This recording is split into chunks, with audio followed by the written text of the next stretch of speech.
Good morning, everyone. My name is Araya, and I'm with the Kent Chamber of Commerce. And today we'll be working with Lynn Snyder and Teresa Robinson, and we'll be discussing GRC's state work study programs that they have. And so in between this program, if you do have any questions, you're welcome to put that in the chat, or you can raise your hand and we'll try to do our best to answer those questions with the presentation. This presentation is going to be recorded and will be available on our YouTube station. So please remember to go ahead and log into the YouTube and subscribe, and you'll be able to view that there. And if you guys, again, have any questions in between, please feel free to let us know. And we will go ahead and begin this presentation with Lynn. Okay, thank you very much. And thank you for taking the time out of your busy day to come and let me talk about state work study. I hope you find the presentation informative and conclude that work study is something that would benefit your organization. Before I start actually getting into work study, I'd want to just talk a little bit about what is financial aid. I can get my screen to, oh, there we go. So what is financial aid? State work study is one portion of that, and it's money that's available to students to fund their education. It can be used for tuition, books, fees, housing, whatever the student needs to successfully complete the quarter that they're registered in. And to determine whether you're eligible for financial aid, a student will complete either a FAFSA or a WASFA. And most people are familiar with the FAFSA. It's a free application for federal student aid, but Washington State also has another application for undocumented students. They wouldn't be eligible for the federal funds, but they are eligible for state funds. And funding changes from year to year based on the information that you put on your application, because financial situations change over time. So every year, a student needs to reapply and complete a new FAFSA. And the application opens up yearly on October 1st. So October 1st, 2020, the applications opened up for the 21-22 school year. And let's see. So different kinds of financial aids. There's basically 4 different kinds of financial aids. The first one are grants, and there are federal, state, and institutional grants. The federal and state grants are entitlements, so that means that if a student is eligible for the grant, they will automatically receive it. The institutional grant, which is money that Green River has set aside for students, is a set amount. So once we've spent down that money, those students receive it, and the other students will go on a waiting list. If we get more money available, we can hand that out. We offer 2 types of loans. There are subsidized loans, which means that the interest doesn't accrue to the student until after they've graduated or they've stopped attending school. And then there's also unsubsidized loans, which means the interest will accrue as soon as the student receives the funds. There's also scholarships, which are merit or performance based. There no repayment is required. Green River has some scholarships available, as does the community, or different groups or whatever will sometimes offer scholarships to students. And then there's work study. Work study are need-based jobs, and the earnings get paid directly to the student as wages. And that's kind of what we're here to talk about right now. So state work study, there's a federal work study program and there's a state work study program. The state work study program is sponsored by Washington State, and it's only one of 13 states in the nation that have a program. And since 1974, the Washington State Work Study Program has helped students earn money for college and gain experience in areas related to their degrees or their career interests. It helps students build skills, it increases their earnings, and reduces their reliance on student loans. Qualifying students get a job to help them with their education. And in the 2018-2019 school year, nearly 4,000 students in Washington State earned over $12.1 million in state work study wages. So let's take a look at the benefits for both you and the student, starting with the student first. So the benefit to the student, State Work Study provides opportunities for students to pay for their college now rather than deferring those costs in the form of loans. And research has shown that students who do have a job while they're going to school between 10 and 19 hours per week tend to persist in their degrees at a higher rate than other financially needy students. If they tend to work more than than half time, sometimes work can take a bigger toll and they don't have the time to focus on their students or on their studies rather, and less than 10 hours, they don't feel like they're invested as much into their work. And another benefit is that when they do graduate, they've got job-ready skills and competitive resumes.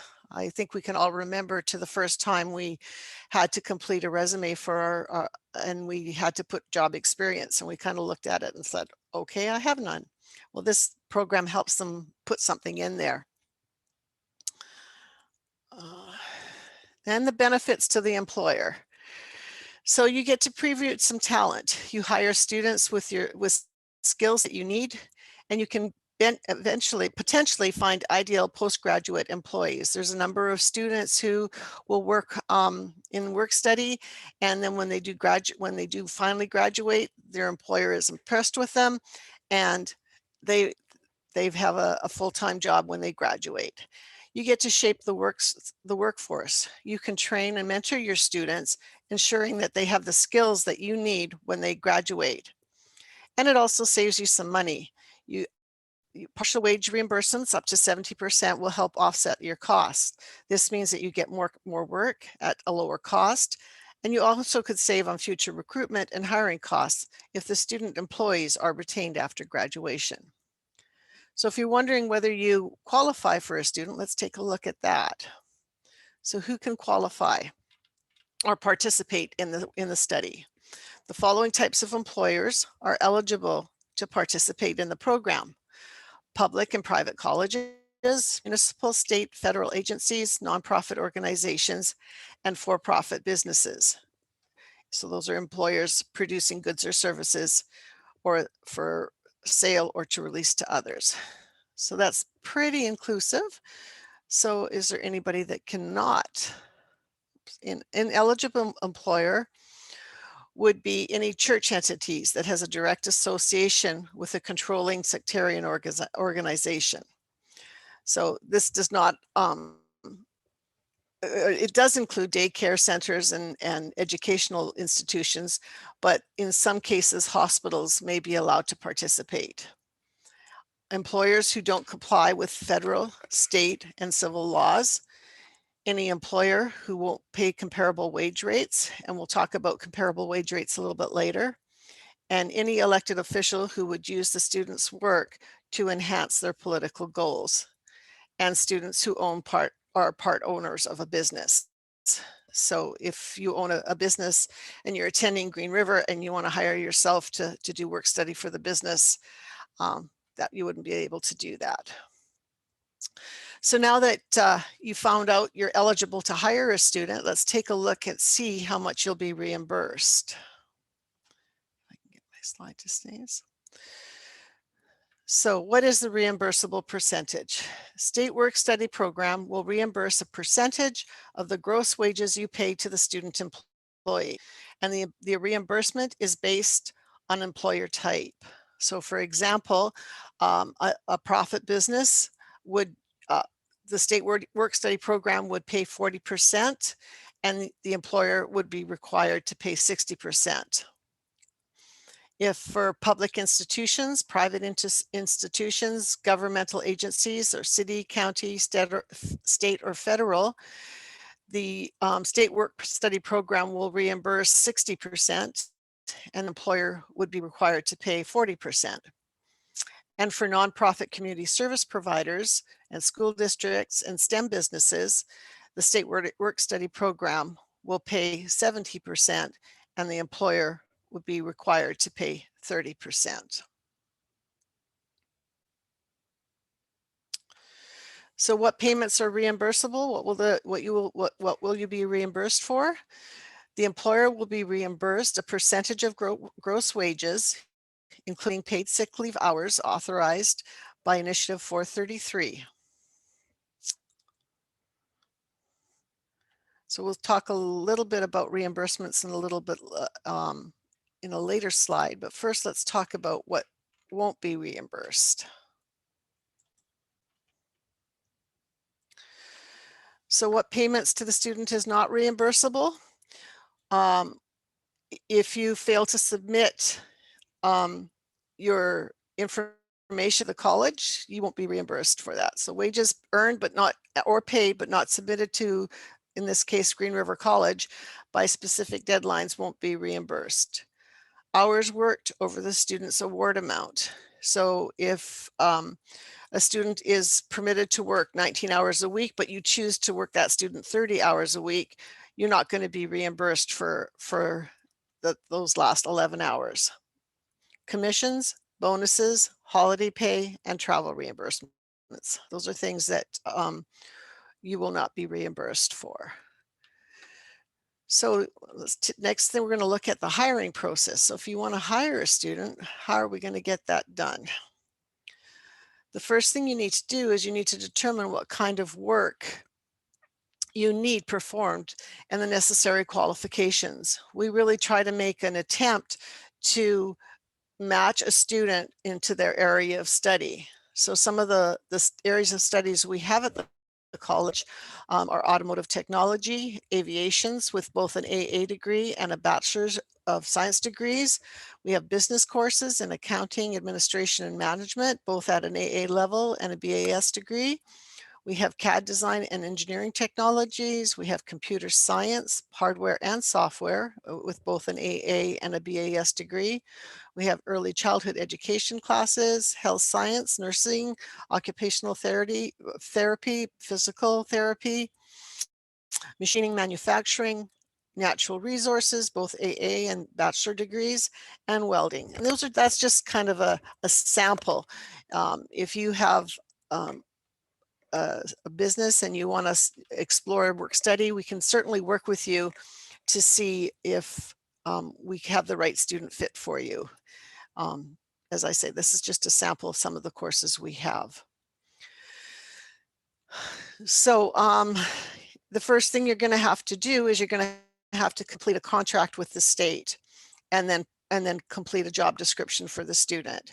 So here's the website, wasac.wav.gov for employers, and those contracts run from July 1st to June 30th of the following year. So if you were to complete a contract in the next few weeks, that would run until June 30th, and then July 1st it would have to be renewed, and it's a pretty simple renewal process. And the person that signs a contract has to be someone that is authorized to sign on behalf of the organization. And we post jobs at the school website, which is Gator Jobs, and you can also post them on your website as well. There's a few things to remember when you're going to hire a student, is that student cannot be displace a regular employee. So in general, state work study students may not fill positions previously filled by regular employees during the current or prior calendar period. And can you hire any student? If your neighbor down the street goes to Green River and you want to hire them, is that okay? Well, that might be a maybe, because in order to qualify for the reimbursement, you have to hire a college student who is eligible for state work study. And that would be determined, as we talked previously, by the information that they put on their FAFSA. So the student has to be a Washington State resident. They have to be enrolled at least half-time, and they must meet the academic progress standards established by the college. And so we ask that if you are going to interview a student, that you ask the student to bring a copy of their financial aid award letter, because that will show that they do qualify for work study, and you won't be spending time interviewing a student that won't qualify for a reimbursement. Part of the interview process too, we request that you really inform the student of the work requirements of the position, and you should also make sure that you determine that the student has the ability to fill those requirements. It's important that both parties have adequate information to assess the student's ability and their interest in filling that position. So we're going to set wages. Students must be paid on an hourly base at a rate that is comparable to what a non-student would earn in the same position. Students must be paid at or above the state minimum wage. And when local laws require a higher minimum wage, the minimum wage for the student working within that locality must align with local minimums. So what is a comparable wage? A comparable wage is an hourly rate of pay equal to the entry level of non-student employees performing similar duties with the employing organization. And some of the factors include duties and responsibilities, distinguishing characteristics, judgment required, skills and knowledge required to do the job. The nature of the work will determine the appropriate rate, not the student's status or minimum qualifications. So once you've chosen your candidate, there's a few additional guidelines that we need to remember. So as we said before, students may work up to 19 hours a week. And during quarters, like between spring quarter and summer quarter, there might be some time. For that time, a student can work up to 40 hours as long as there's no classes in session. A student cannot work during a time they have a class scheduled. That's a little bit flexible. There's flexibility with that now because most of our classes are online. And so some classes do have times that the instructor will be in a Zoom session and they'll have to be there. Other classes, the student can work within their own schedule. So that's in the COVID times, it's a little bit different now. The student must maintain good grades. If the grades drop, they may be required to stop working. So we check grades at the end of every quarter after they've been posted by the registrar. And if their GPA falls below a 2.0, or if they maybe registered for 3 classes at the beginning of the quarter and ended up dropping 2, that may cause them to not qualify for work study in future. So if you've been told that you can hire that student for spring quarter and summer quarter, but their grades drop at the end of spring quarter, you may not be able to keep them on for summer quarter.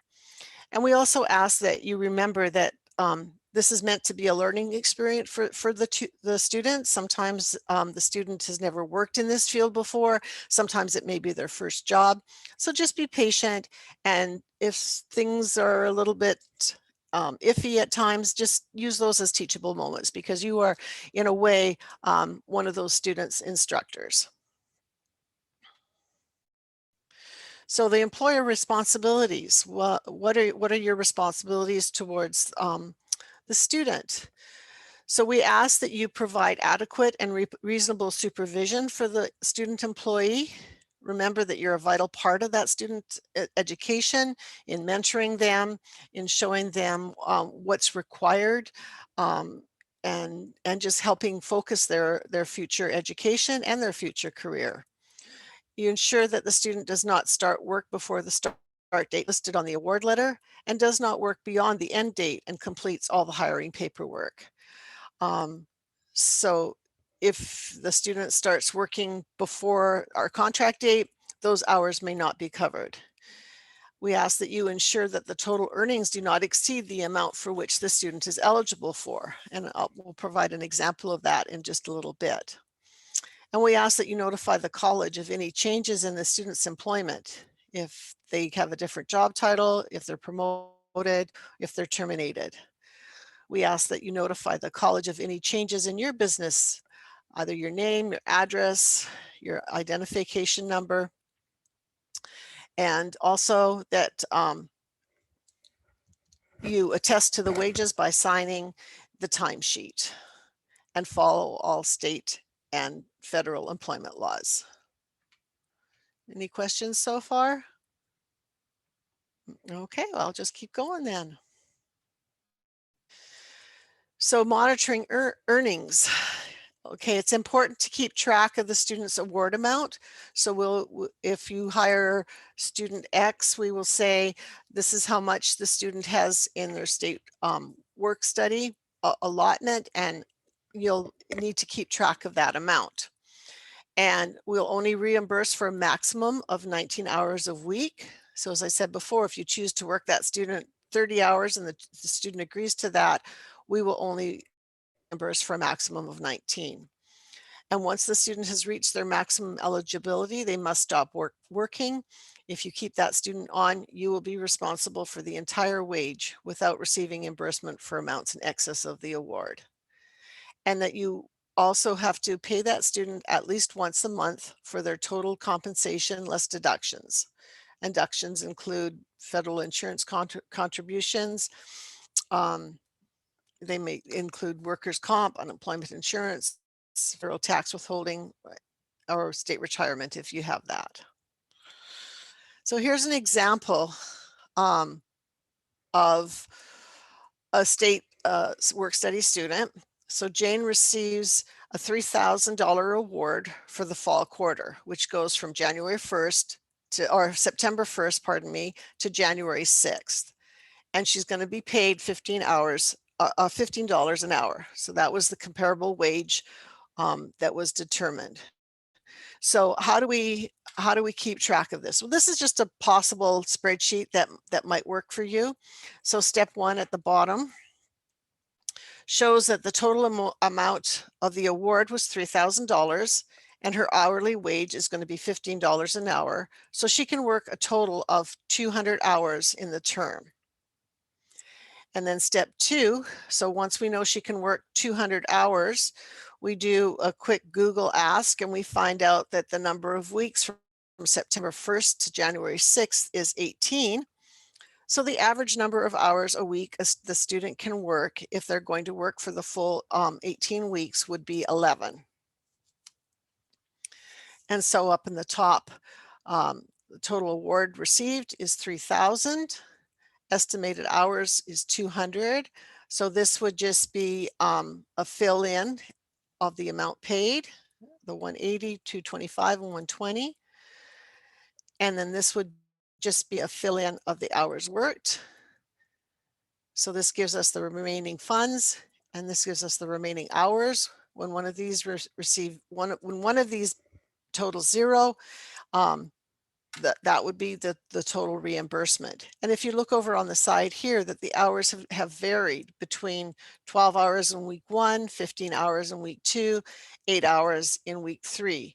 All of them are below 19, and they average out to just over 11. So that's just kind of an example of a way to keep track of hours and dollars. So once you've done all that work to keep track of everything, how are you going to get reimbursed?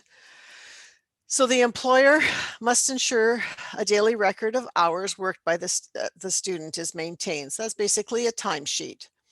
The student and their supervisor need to sign the timesheet in ink before it's sent to the college. And you need to pay initially 100% of the gross wages and the benefits to the student. And then you will submit the reimbursement. Timesheets can be mailed directly to the college, and it's important to keep a copy for yourself. And we ask that you submit them within 15 days. Don't wait until the end of the quarter and then submit a whole lot of them. It's just easier to just keep them coming every 15 days, or if you're paying them once a month, at least once a month. The employer will be reimbursed for gross wages and sick leave.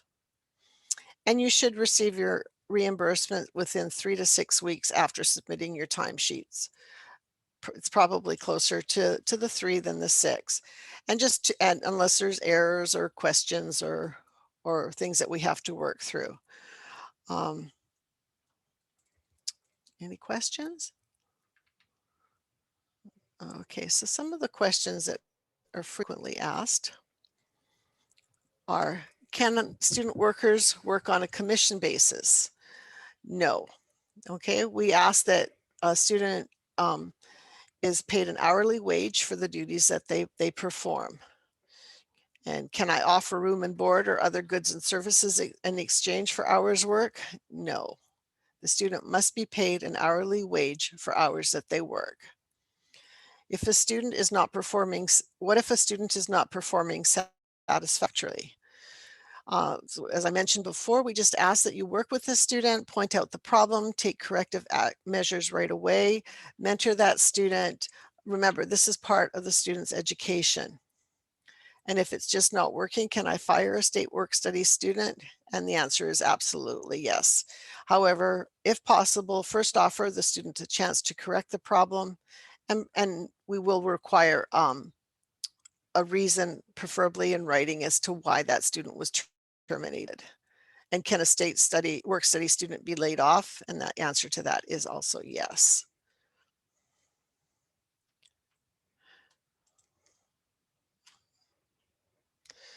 So are there any questions? Anything we can answer? Anything I can elaborate on? Hi, Lynn. This is Zenobia with the Kent Chamber. How are you? I'm fine, thank you. How are you? I'm good, thank you. Thank you so much for doing this presentation. I did have a question, and I was late to the presentation, so maybe you went over this already. But is it can you make a request for specific types of students? So, for instance, someone who's in an accounting program. And that has, 2 years in accounting and has done QuickBooks. I mean, can you be that specific? Or absolutely, yes, absolutely. And those are the kind of students that, like, if you're looking for an accounting student, we would go to our accounting program and try to get a student from there, because it doesn't make any sense to hire a welding student and put them in an accounting position. We want that student to learn, what is expected of them when they get into the workplace. So we try to match students and positions up as closely as possible. okay. Good question, thank you. Mhm. And it doesn't, them working here and the fact that if they were like potentially laid off or let go at any position, that doesn't affect their grade, right? That doesn't affect their GPA. Okay. No, it doesn't affect their grade or their GPA at all. One thing to add to kind of the job search process, so Lynn can help find those specific, like an accounting student, for instance, she can reach out to our accounting department to get the word out to accounting students, but also the Gator Jobs site is similar to other job posting sites where you put what your ideal candidate looks like. So you could put in there, need to have at least 1 year in an accounting program or need to have gotten to a certain level in accounting, whatever your specifics are in that. So just like any job, a student could apply that doesn't actually meet that, but you could weed through those, and Lynn can help with that piece too if you need assistance. Yeah, absolutely. If you need assistance, I can weed through the applications and just forward you, students that most closely meet the requirements of your position. So you're not wasting your time going through applications that don't fit. Okay. Or you can take them all if you want. That's totally up to you. We work together on that part of things. Of course. How often are you guys placing students in this particular program? Like in the work study program? Well, That's an interesting question. So in the federal work study program, we have quite a few students. Of course, right now due to COVID, it's less, but those are all on-campus positions. And we just re-entered state work study after like 15 years of not participating. Re-entered it last year and we're ready to go, and then COVID happened. And so we were able to convert the awards to some grants last year. So we didn't place anyone last year, but we really are hoping to, we've saved our allocation for this. We're hoping that we can get a few students out this year into businesses, because right now that is the greatest need of students, is to get that experience and to help businesses during a time that, you know, finances are tight anyways. And if we can help a student and a business at the same time, that is what we're hoping for. But if need be, we can convert them to grants again this year. Yep. And students are authorized to work virtually as well. So if you're, you know, in some kind of organization where you're technically not open like the colleges at this point, the students are authorized to work virtually. And are there any COVID protocols that you guys have in place for your students? So, you know, if one of my employees were to get sick, then the company would be paying for their sick time. I mean, what happens with the student in this particular program as far as how they're paid if they have to go off, if we, you know, have to quarantine because someone in the office gets COVID? I mean, what are the parameters there? If the student wouldn't be working, they wouldn't be paid for that time, but technically after those 2 weeks were over, if like you were only working them 11 hours a week, but you could increase their hours for the remainder, or you could have them work during the break. So technically if they're not working, they're not going to get paid, but you know, that money, those dollars or those hours don't disappear. They're waiting for that student. And if they don't end up fully using their allotment, then you know, that's not a problem either. I mean, it's the students will miss out on that work time experience, and they'll miss out on getting those funds, but it doesn't prohibit you from rehiring them the next quarter, or Okay. keeping them on for the next quarter. I guess you wouldn't really need to rehire them. And also, if let's say it happens towards the end of a quarter, so there's not time to revamp that or recoup those funds for the student, we could look at, because normally we can't convert it to a grant, but due to COVID we could. So if you as an employer would like, you know what, I really want to make them whole, and can you authorize what they should have earned in wages for these 2 weeks because we weren't able to have them come in, we could work on that on a one-to-one basis. Yeah. Okay. Awesome, thank you. And they do earn sick leave. I think it's 1 hour for every 40 hours that they work. So that they would be able to use also if they had earned some hours to go in that period of time too. Perfect. Well, thank you. I appreciate you. Oh, thank you.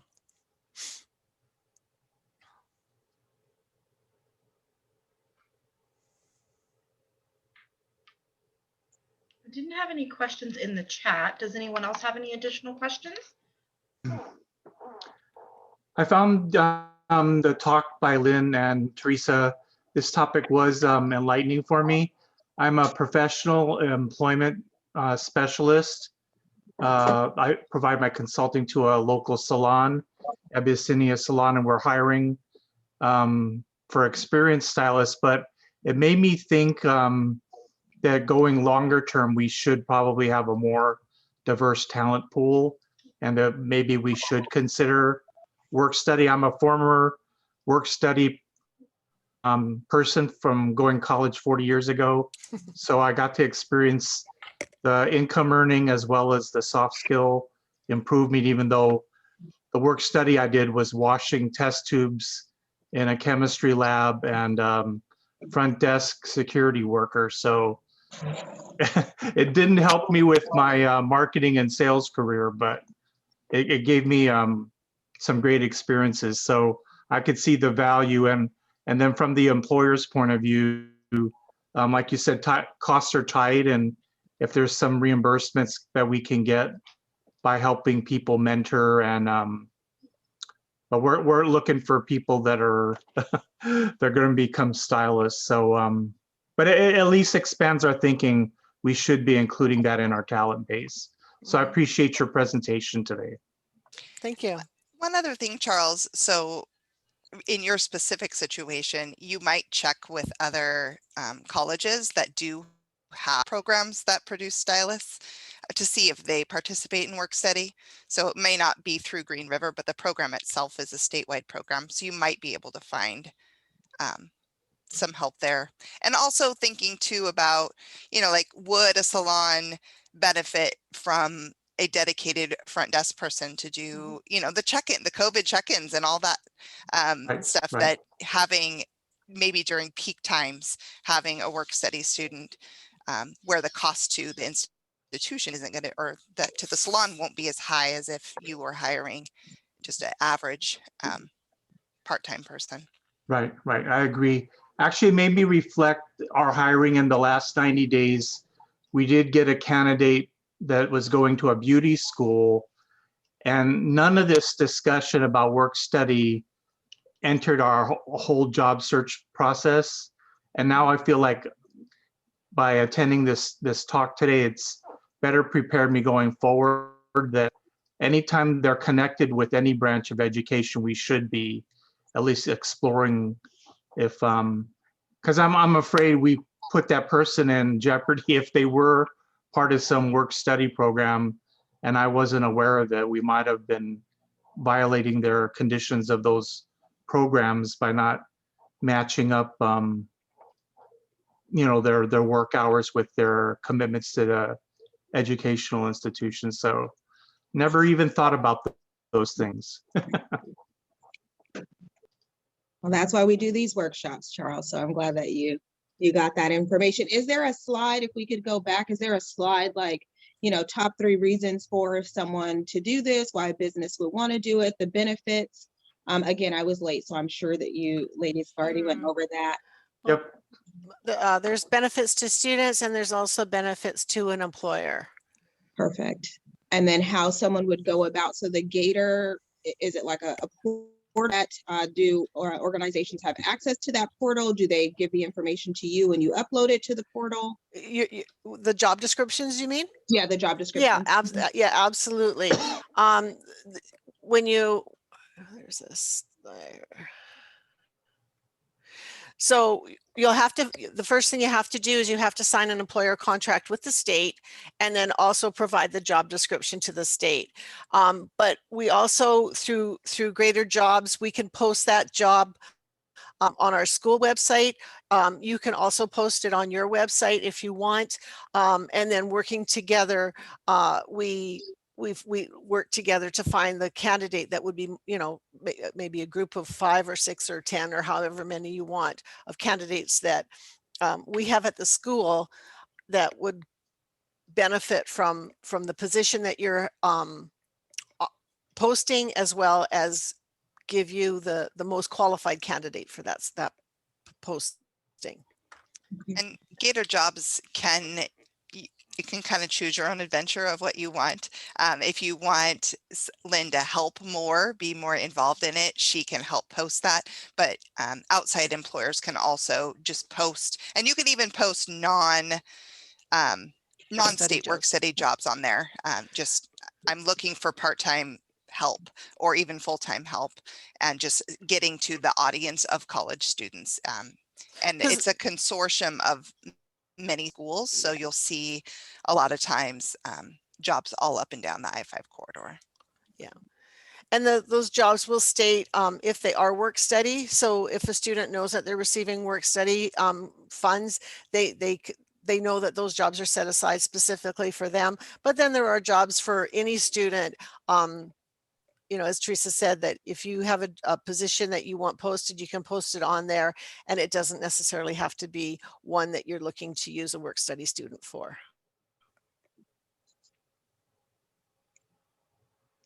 Awesome, thank you. And then we have this PowerPoint presentation. I was just going to say that. I was just going to say, can I also get that PDF so I can send that out to the attendees?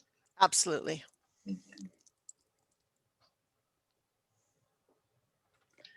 Checking the chat here. I don't have any more questions in the chat.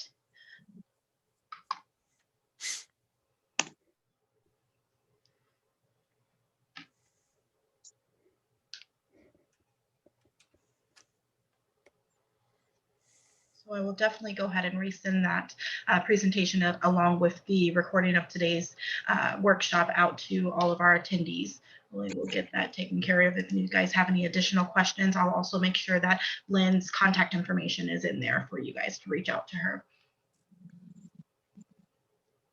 Awesome. Well, thank you so much, Lynn and Teresa. We appreciate this presentation.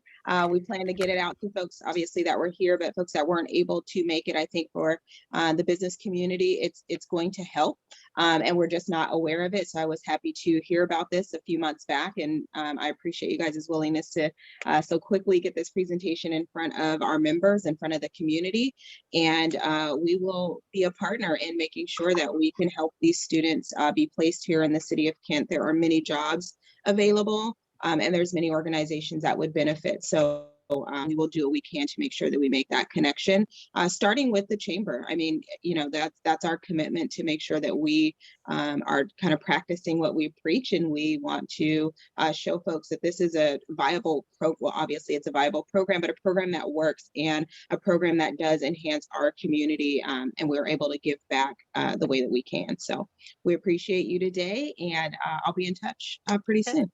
Well, thank you for your time, and we look forward to hearing from you and learning how we can help. Yeah, thank you. Yeah.